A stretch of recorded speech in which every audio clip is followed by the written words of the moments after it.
السلام علیکم دوستو، میں ہوں قدیر بلوچ اور آپ دیکھ رہے ہیں پرواز۔ دوستو آج کی ویڈیو کا ٹاپک ہے بہترین با کمال انسان۔ ایک ورڈ ہے میچورٹی۔ میچورٹی کسے کہتے ہیں؟ میچورٹی کیا ہے؟ میچورٹی کسی انسان میں کس وقت آتی ہے؟ میچورٹی کا ایک لیول یہ ہوتا ہے کہ آپ وضاحت دینا چھوڑ دیتے ہیں اور خاموش ہو جاتے ہیں، بحث نہیں کرتے۔ اگر کوئی آپ کو برا بھلا کہہ دے تو یہ کہہ کر مسکرا کر آگے بڑھ جاتے ہیں کہ یس آئی ایم۔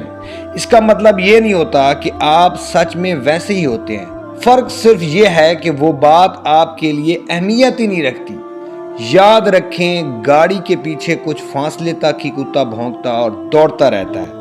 نہ ہی کتا آپ سے گاڑی چھیننا چاہتا ہے اور نہ ہی گاڑی میں بیٹھنا چاہتا ہے اور نہ ہی اسے گاڑی چلانی آتی ہے۔ ایسے ہی زندگی کے سفر میں کچھ اسی عادات کے لوگ بنا کسی مقصد کے آپ کی راہ میں رکاوٹیں پیدا کرنے کی کوشش کرتے ہیں۔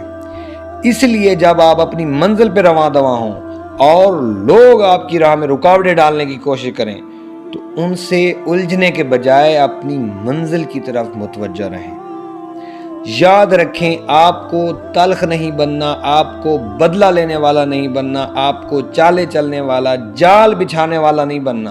آپ کو ایسا بھی نہیں ہونا کہ آپ شاطر کہلوائیں اور ایسا بھی نہیں کرنا کہ آپ گڑھے کھو دیں۔ آپ کو لگے زخم ہیں دل پر، روح پر، لیکن ان کے لیے مرہم بدلہ لے کے تیار نہ کریں۔ مرہم آسمانی ہی اچھی ہوتی ہے، مرہم رحمانی ہی شفا دیتی ہے۔ چھوڑ دیں جو ہوا جانے دیں، جس نے جو کیا اپنے پیچھے دروازے بند کر کے آگے بڑھ جائیں۔ زخم دینے والے، تکلیف پہنچانے والے، روح کو رون دینے والوں کو ان کے حال پر چھوڑ کر اپنا حال ٹھیک کریں، کیونکہ آپ کو وہ نہیں بننا جو حالات آپ کو بنا رہے ہیں، بلکہ آپ کو وہ بننا ہے جو آپ بننا چاہتے ہیں۔ رب کا بندہ بننے کی کوشش کریں، بندہ مومن، اور یہی ایک بہترین انسان ہے۔ دوستو اگر آپ کو یہ ویڈیو پسند آئی ہے تو میرے چینل کو ضرور سبسکرائب کریں۔ آپ کی سماعتوں کا بہت بہت شکریہ۔ اپنی دعاؤں میں یاد رکھیے گا۔ اللہ حافظ۔